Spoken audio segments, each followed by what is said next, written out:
TK ordered timber of 1 inch thickness for being made into drums.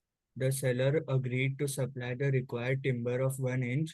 However, the timber supplied by the seller varies in thickness from 1 inch to 1.4 inches. The timber is commercially fit for the purpose for which it was ordered. TK rejects the timber, explain with relevant provisions of the Sale of Goods Act 1930 whether TK can reject the timber. उनके नाम का एक आदमी था, उसने लकड़ी बेचने वाले आदमी से एक कॉन्ट्रैक्ट बनाया फॉर सेल ऑफ टिम्बर, लकड़ी ऑफ 1 इंच थिकनेस। ठीक है, 1 इंची थिक लकड़ियों को खरीदने के लिए उसने कॉन्ट्रैक्ट बनाया। देखो, जब अपन लकड़ी के ड्रम्स बनाते हैं ना, लकड़ी के ड्रम्स बहुत सारे काम आते हैं। वो कैसे बनते हैं? बहुत सारे लकड़ियों को एक साथ मतलब ऐसे जोड़ के और उसको मतलब यहाँ पर पैकिंग देते हैं चारों तरफ से, तो वो ड्रम का शेप ले लेता है। तो आपस में जुड़ने के लिए सेम साइज वगैरह ये सब कुछ रिक्वायरमेंट्स होती हैं कि सब लकड़ियों का वेट बरोबर बरोबर एक एक इंची जैसा होना चाहिए। ठीक है, अब TK order timber of 1 inch thickness to for being made into drums. Seller ने बोला ठीक है साहब, सप्लाई कर देंगे। जब लकड़ी सप्लाई हुई तो वो 1 इंच और उससे लेके 1.4 इंच थिकनेस वेरी कर रही थी। अब क्वेश्चन तुमको जानकारी दे रहा है, the timber is commercially fit for the purpose for which it was ordered. Sir, जिस पर्पस के लिए ऑर्डर किया गया था ड्रम बनाने के लिए, उसके लिए ये फिट बैठ रही थी, उसके लिए ये फिट बैठ रही थी। ठीक है, टीके ने रिजेक्ट कर दिया ये कहते हुए कि भैया साइज वेरी कर रही है, आपको बताना है वो कर सकता है या नहीं कर सकता है रिजेक्ट। ठीक है, अब इसको देखने के दो तरीके हैं। देखो, हालांकि एक तरीका थोड़ा सा मतलब उतना डिपेंडेंट नहीं है। पहली बात, जो फाइनल गुड्स है, ठीक है सर, क्या वो डिस्क्रिप्शन से बेचा गया है या नहीं बेचा गया है? सर, डिस्क्रिप्शन से बेचा गया है या नहीं? डिस्क्रिप्शन क्या? सर, मुझे 1 इंच से लेके 1.4 इंच थिकनेस तक की लकड़ी चाहिए, नहीं सॉरी, 1 इंच की लकड़ी चाहिए। डिस्क्रिप्शन क्या दिया गया? ये। लेकिन सप्लाई कितनी करी गई? सर, 1 से लेके 1.4 इंच। तो is the final product matching with the description? नहीं सर। तो implied condition as to description match नहीं हुई तो टीके साहब गुड्स को रिजेक्ट कर सकते हैं, क्योंकि implied condition as to description match नहीं। क्या ये पहला पॉइंट समझ में आ गया? Yes sir. अब इंस्टीट्यूट ने इसका एक दूसरा आंसर और दिया है, ये कहते हुए कि सर गुड्स कमर्शियली फिट थे for the purpose for which it was ordered. देखो, वैसे तो क्या होता है, डॉक्ट्रिन ऑफ कैवेट एम्प्टर लगता है, let the buyer himself be aware और बिवेयर। ठीक है, लेकिन यहां पर टीके ने ऑर्डर किया timber of 1 inch thickness for being made into drums. ठीक है, कि मुझे ड्रम्स बनाने के लिए चाहिए। सेलर ने कहा ठीक है साहब, 1 इंची के दे देंगे। However the timber supplied by the seller varies in thickness from 1 inch to 1.4 inch, but the question is itself saying the timber is commercially fit for the purpose for which it was ordered. यानी कि ये सब काम आने लायक थी। ठीक है, ये उससे पर्पस पूरा हो रहा था।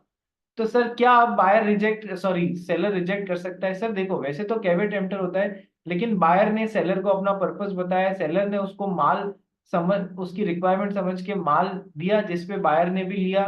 ठीक, बायर ने भी उस बात को एक्सेप्ट किया कि ठीक है ये वाली लकड़ी बेच दो। और तीसरी बात कि सर, तीसरी बात क्या थी भाई, कौन बताएगा? 1 2 एंड 3। तो सेलर जनरली उन गुड्स में सेलर पे जनरली उस तरीके के गुड्स में डील करता रहता है। तो सर, टिम्बर का मर्चेंट है, टिम्बर में डील करता था। यदि ये तीनों हो जाता है तो सर सेलर रिस्पॉन्सिबल हो जाएगा। Let the seller be responsible. But sir, यहाँ पर चूंकि एक लाइन ऐसी लिख दी गई है, कमर्शियली फिट है वो जिस पर्पस के लिए, तो सर जब खुद क्वेश्चन ही बोल रहा है 1 इंच से लेके 1.4 इंच जो मटेरियल चाहिए था उसी मटेरियल में कमर्शियली फिट है हर तरीके से, तो फिर सर हमको रिजेक्ट करने का अधिकार है क्या? नहीं, काम तो आ जाएगा। तो सर, यहाँ पर उन्होंने गेम खेला इंस्टीट्यूट ने।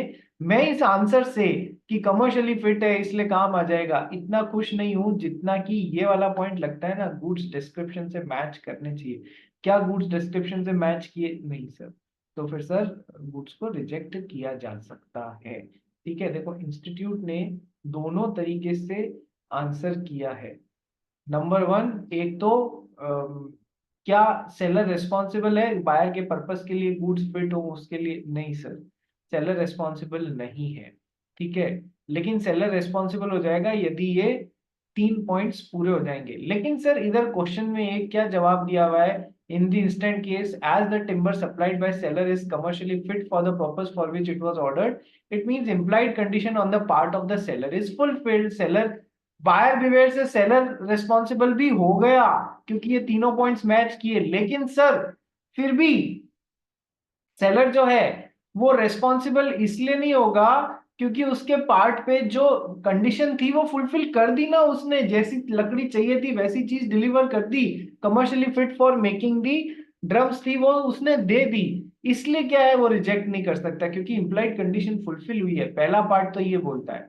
दूसरा पार्ट बोलता है ऑल्टरनेटिवली, खुद इंस्टीट्यूट बोल रहा है, अपोजिट आंसर भी कर सकते हैं हम। Alternatively the above answer can also be provided as under क्या, according to section 15 where there is a contract for the sale of goods by description, there is an implied condition that the goods shall correspond with the description। वही description match नहीं हुआ क्योंकि 1 inch की बजाय 1 inch से लेके 1.4 inch तक की थी, इसलिए implied condition as to description match नहीं तो goods रिजेक्ट किए जा सकते हैं। सो टीके में रिजेक्ट द टिम्बर। समझ में आ गया कैसे कैसे इंस्टीट्यूट ने इसका आंसर निकालने की कोशिश की। मेरे को ये पर्सनली ये ज्यादा अच्छा लगता है, बट आप अपने पर्सनल व्यूज से ज्यादा इंस्टीट्यूट ने जैसे दोनों गाइडलाइंस दिए वैसे लेके चलो, कोई दिक्कत नहीं। नेक्स्ट पॉइंट पढ़ रही। He bought a bun from a baker's shop. The piece of bun contained a stone in it, which broke C's tooth while eating. What are the rights available to the buyer against the seller under Sale of Goods Act 1930? Implied condition as to wholesomeness match हो रही है क्या खाने पीने की चीजों में? नहीं सर, दांत टूट गया बेचारे का, ये होलसम क्वालिटी का था ही नहीं, ह्यूमन कंजम्पशन के लिए फिट ही नहीं था। तो सर एक तो वो कॉन्ट्रैक्ट तो रिजेक्ट कर ही सकता है, अब खाया हुआ बन क्या वापस देगा यार, ठीक है, पर लिखना है कि कॉन्ट्रैक्ट तो रिजेक्ट कर ही सकता है। दूसरा इंपॉर्टेंट बात कि सर और डैमेजेस भी डिमांड कर सकता है जो भी उसको लॉस हुआ है उसके लिए, ठीक है। चलिए ये वाला जो क्वेश्चन है, 1 मिनट, सेकंड वाला है डिलीवरी ऑफ डिफरेंट डिस्क्रिप्शन, ये क्वेश्चन हम बाद में करेंगे, ये अभी करेंगे। नेक्स्ट ये वाला क्वेश्चन बहुत ही मतलब जिसको कहते हैं ना हैफेजार्ड, और बहुत अजीब तरीके से आंसर किया गया है। हम पढ़ते हैं, फिर भी हम पढ़ते हैं और हम हमारे हिसाब से क्या आंसर होना चाहिए हम डिस्कस करेंगे। पढ़ भाई। Ankit needs a black pen for his exams. He went to a nearby stationery shop and told the seller for a black pen. Seller gives him a pen saying that it is a black pen, but it was clearly mentioned on the packet of pen that blue ink pen. Ankit ignored that and takes the pen. After reaching his house, Ankit finds that the pen is actually a blue pen. Now Ankit wants to return the pen with the words that the seller has violated the implied conditions of sale by description. Whether Ankit can do what he wants as per the Sale of Goods Act 1930. बहुत मजा आएगा, इस question का एक अलग से aspect देखते हैं। देखो आप लोग को ध्यान है, आप लोग को जब सीए के एग्जाम में लिखना होता है तो ब्लैक इंक पेन प्रेफरेबल रहती है, इंक नहीं sorry black ball pen preferable रहती है। Are have you been made aware about this fact? हालांकि ब्लैक के साथ में ब्लू भी चलता है लेकिन ब्लैक प्रेफरेबली यूज करना चाहिए अपने को, इंक पेन नहीं चलते हैं, बॉल पॉइंट पेन यूज करना है अपने, ठीक है। नंबर 1। नंबर 2, सर अंकित को ब्लैक पेन चाहिए था for his exams. Stationery shop पे गया, ब्लैक पेन मांगा, सेलर ने उसको ये कहते हुए दे दिया, सेलर ने उसको ये कहते हुए दे दिया अरे हाँ इसमें ब्लैक पेन ही है, जबकि डब्बे पे साफ साफ लिखा हुआ था ब्लू इंक पेन है अंदर, ठीक है, डब्बे पे लिखा हुआ था ब्लू इंक पेन। सेलर ने कैसे डिस्क्राइब कर दिया? ब्लैक इंक पेन, ये ब्लैक ही है, ठीक है। अंकित ने डब्बे पे लिखा हुआ इग्नोर कर दिया और पेन ले गया, घर पहुंचा, चलाया तो देखा कि यार ये तो ब्लू पेन है। अब अंकित उस पेन को वापस करना चाहता है, ठीक है, ये कहते हुए that seller has violated the implied condition of sale by description। जैसा सेलर ने डिस्क्राइब किया था वैसा था ही नहीं। whether Ankit can do so, can do what he wants, यानी कि वो पेन वापस देना चाहता है तो वो कर सकता है क्या? As per the provisions of Sale of Goods Act. देखो क्वेश्चन ने लिख दिया है as per the provisions of Sale of Goods Act. एक सेकंड के लिए इसको हटा दो। यदि मैं यहां पर डाल देता हूं whether Ankit can return the pen as per the provisions of Indian Contract Act, same question में इंडियन कॉन्ट्रैक्ट एक्ट चिपका देते तो अब तुम्हारा सबसे पहले आंसर क्या आना चाहिए? दिमाग चला के बताओ। इंडियन कॉन्ट्रैक्ट एक्ट के हिसाब से क्या अंकित पेन रिटर्न कर सकता है या नहीं? सबसे पहले तो चैप्टर बताओ मेरे को, चैप्टर कौन सा लागू होगा? चैप्टर बताओ भाई। हम्म।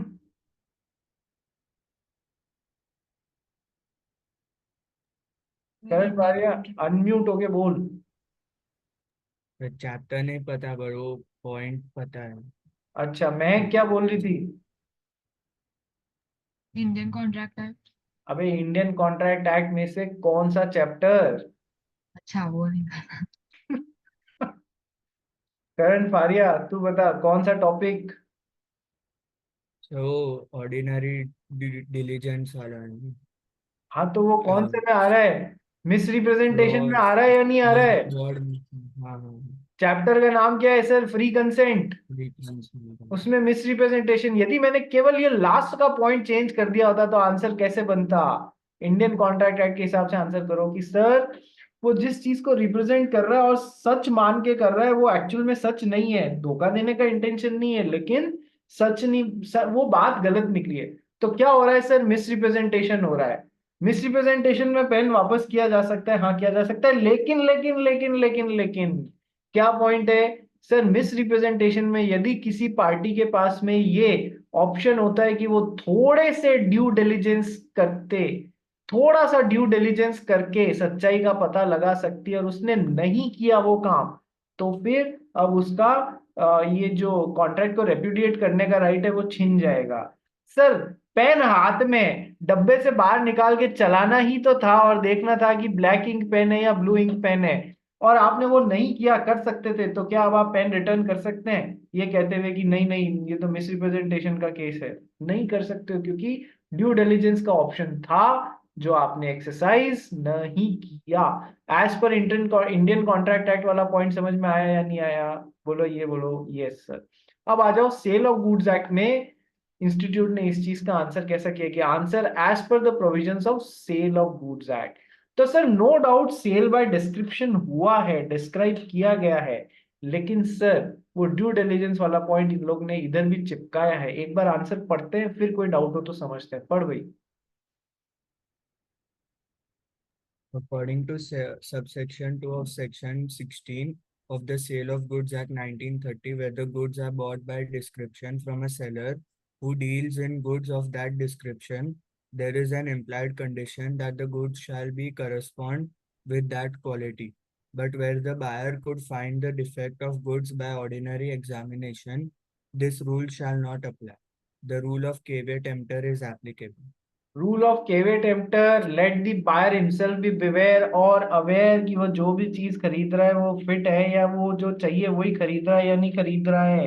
Rule of caveat emptor sir no doubt description से मैच नहीं किया गया क्योंकि डिस्क्रिप्शन, पर सर नई बात क्या सीखने मिली इस क्वेश्चन में कि सर यदि ड्यू डिलिजेंस से आप सच्चाई का पता लगा सकते थे तो फिर अब ये इम्प्लाइड कंडीशन का कोई मतलब नहीं है। ठीक है, वो सेम पॉइंट इधर भी चिपकाया इन लोगों ने। Where the goods are bought by description from a seller who deals in goods of that description, there is an implied condition goods shall correspond with that quality. But where the buyer could find the defect in the goods by ordinary examination, this rule shall not apply.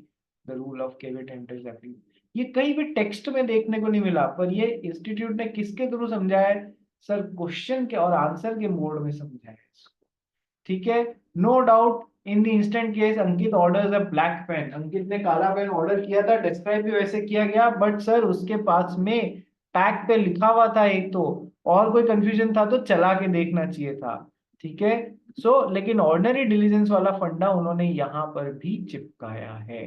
Hence the rule of caveat emptor will be applicable. Let the buyer himself be aware and Ankit cannot return the pen.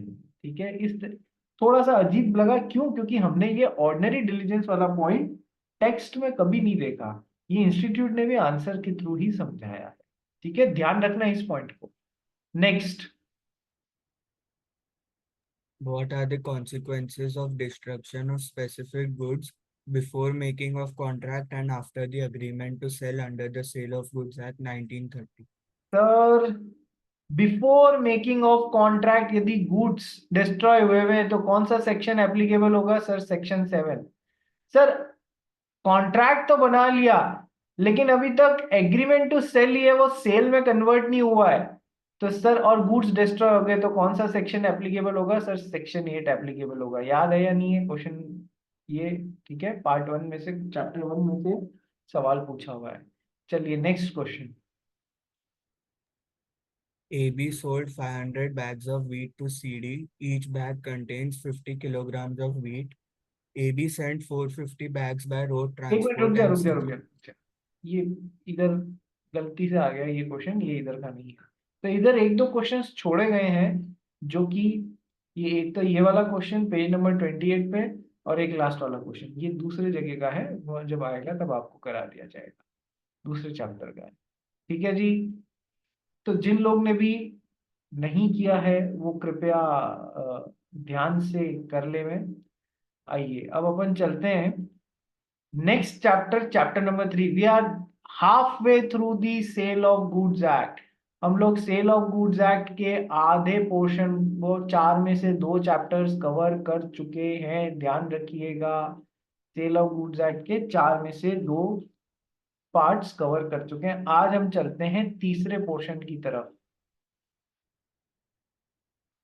देखो तीसरा portion है transfer of ownership and delivery of goods. Transfer of ownership and delivery of goods. और चौथा chapter है unpaid seller. ठीक है, कई बार buyer जो है वो सेलर को पैसा नहीं देता है। ठीक है, कैसा कि सर 100 मतलब 1000 रुपीज की डील हुई है, सर फुल अमाउंट नहीं दिया, तो वो सामने वाला सेलर क्या कहलाएगा? सर अनपेड सेलर कहलाएगा। सर दे तो दिया, लेकिन कितना ही दिया? 900 रुपया दिया, अभी तक 100 रुपया देना बाकी है, तो क्या फुल अमाउंट दिया? नहीं सर, तो अभी भी वो अनपेड सेलर कहलाएगा। अपन ने डेफिनेशन क्या पढ़ी अनपेड सेलर की? जिसको फुल अमाउंट नहीं मिला, तो सर वो भी तो अनपेड सेलर ही हुआ। यस सर, अनपेड सेलर ही हुआ।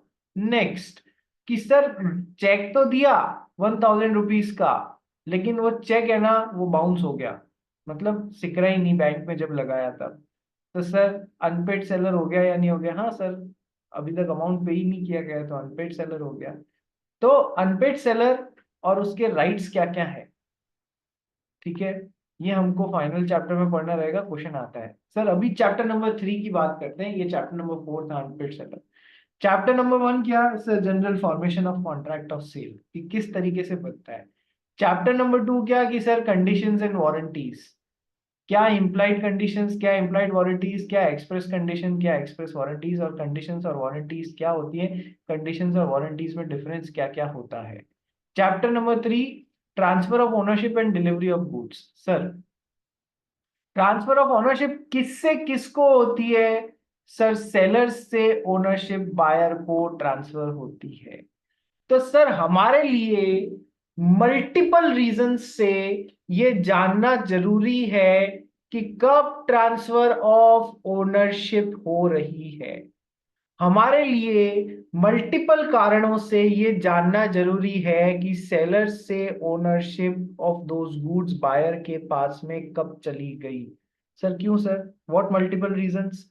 पहला रीजन कि सर जब उन गुड्स को कोई नुकसान हो रहा है बिना किसी पार्टी के, जब उन गुड्स को कोई नुकसान हो रहा है बिना किसी पार्टी की गलती के, न तो सेलर की गलती के कारण न बायर की गलती के कारण, फिर भी उन गुड्स को नुकसान हो गया, तो सर उन गुड्स की रिस्क जो है वो कौन बियर विद करेगा? सर पहला रीजन आ गया, रिस्क फॉलोज ओनरशिप।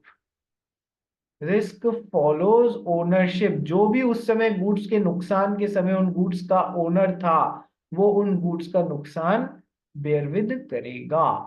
पहला रीजन समझ में आया, ट्रांसफर ऑफ ओनरशिप सेलर से बायर के पास में कब हुई, ये जानना क्यों इंपॉर्टेंट है। जब भी उन गुड्स, यदि ओनरशिप अभी तक ट्रांसफर नहीं हुई है तो सेलर ही उन गुड्स का नुकसान बेयर विद करेगा, और यदि ओनरशिप ट्रांसफर हो गई है तो सर सेलर नहीं और बायर उन गुड्स का नुकसान बेयर विद करेगा। पहला रीजन ट्रांसफर ऑफ ओनरशिप का टाइम क्यों जानना इंपॉर्टेंट है।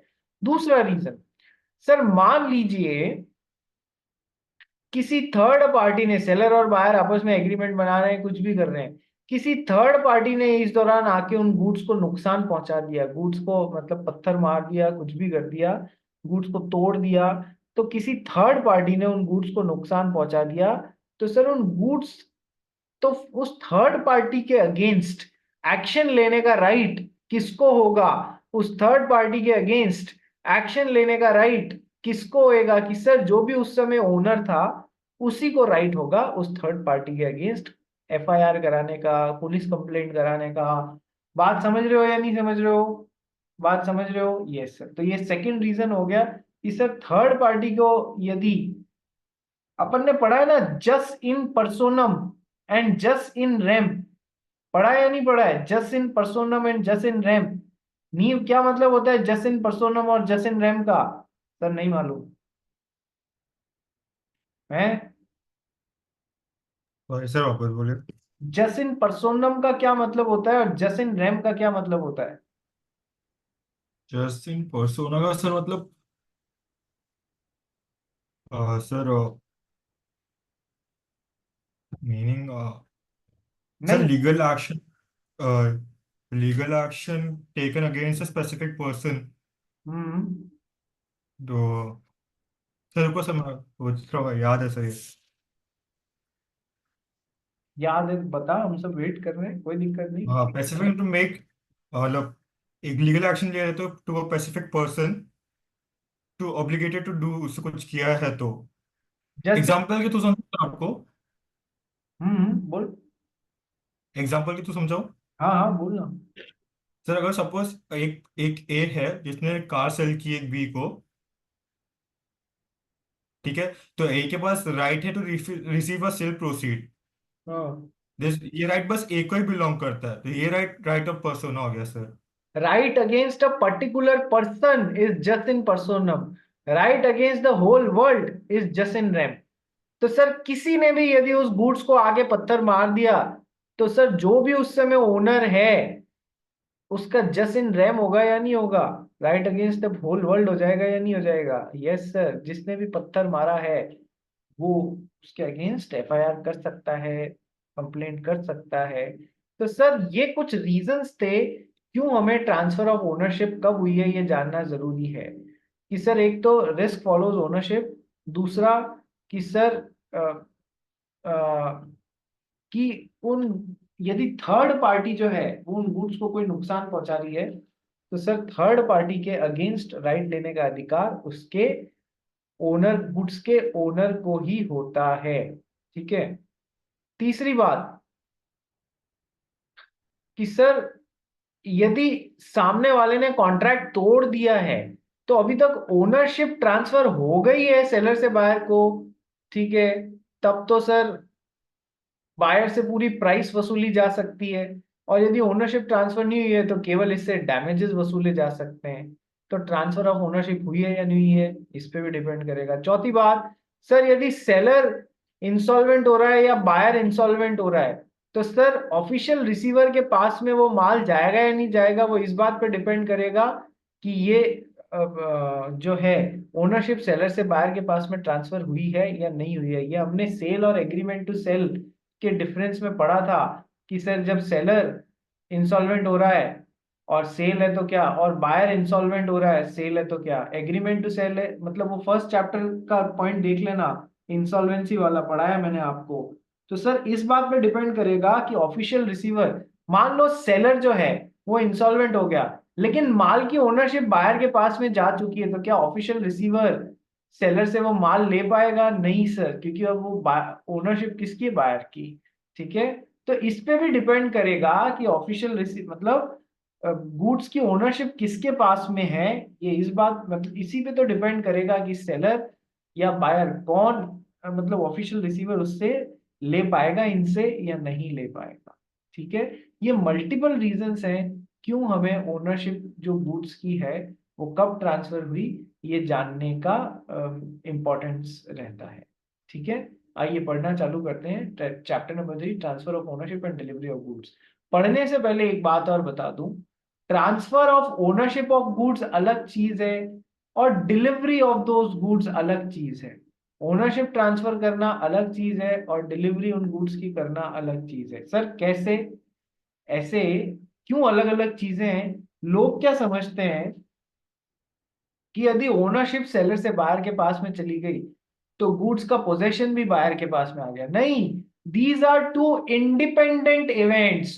ओनरशिप ट्रांसफर होना from the seller to buyer और गुड्स की डिलीवरी होना from the seller to the buyer, these are two independent events or events which are independent of each other। Sir कैसे?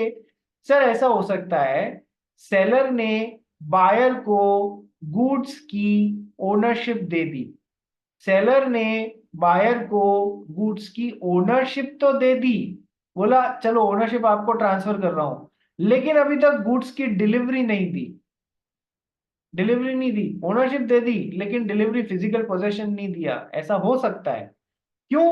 कि sir जब आप मुझे पूरा पेमेंट कर दोगे तभी मैं उन गुड्स की डिलीवरी आपको दूंगा, अदरवाइज नहीं दूंगा। तब तक नहीं दूंगा जब तक कि पूरा पेमेंट नहीं हो जाता।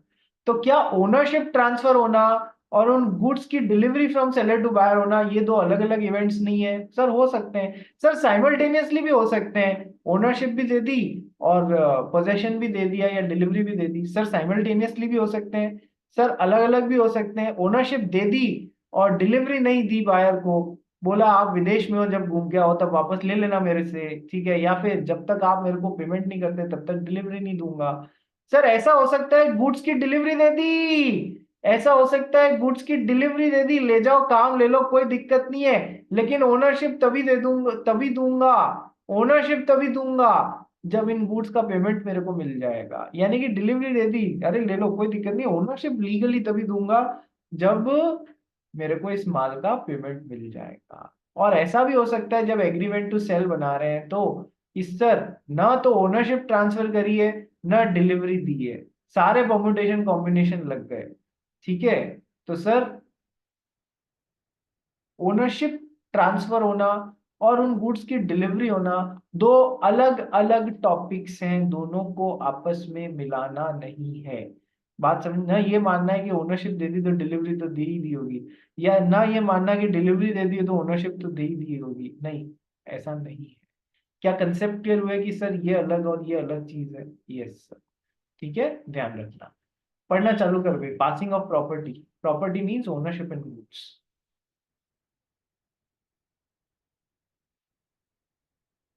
करण फारिया सुनाई नहीं दे रहा है हमको, करण फारिया, हेलो। हाँ अब सुनाई दे रहा है। हाँ, passing of property means transfer of ownership. It is different from transfer of possession of goods. देखो साफ है ना, passing of property, property means मैंने क्या बताया था, ओनरशिप इन गुड्स को सेल ऑफ गुड्स एक्ट में क्या बोलते हैं, property. It is different from transfer of possession of goods, possession देने में डिलीवरी ऑफ गुड्स से अलग है, ये दोनों अलग अलग चीजें हैं। बिल्कुल सही। Second point, On sale, ownership transfer from seller to buyer. Goods may remain with seller and with passes of ownership risk also passes with it. And with passing of ownership, passes नहीं, passing of ownership, the risk also passes with it. Passing of property means transfer of ownership. It is different from transfer of possession of goods. ये तो पहला point समझा ही दिया, ये दोनों अलग अलग चीजें हैं। देखो ऑन सेल, सेल और एग्रीमेंट टू सेल में क्या फर्क होता है, बताया था ना सर। सेल में तो इमीडिएटली ओनरशिप सेलर से बायर के पास में चली जाती है, जबकि एग्रीमेंट टू सेल में सेलर बायर को वादा करता है कि भविष्य की किसी डेट पे या फिर कोई इवेंट पूरा होने पे मैं आपको ओनरशिप दूंगा। इवेंट पूरा होना मतलब पेमेंट होएगा तब दूंगा, ऐसे दूंगा, अगले महीने की 1 तारीख को दूंगा, ऐसा कुछ भी। तो सर एग्रीमेंट टू सेल में ओनरशिप अभी तक ट्रांसफर नहीं हुई है। ठीक है, ऑन सेल, सेल कर दी, ownership transfer from seller to buyer, sale का मतलब ही यही है।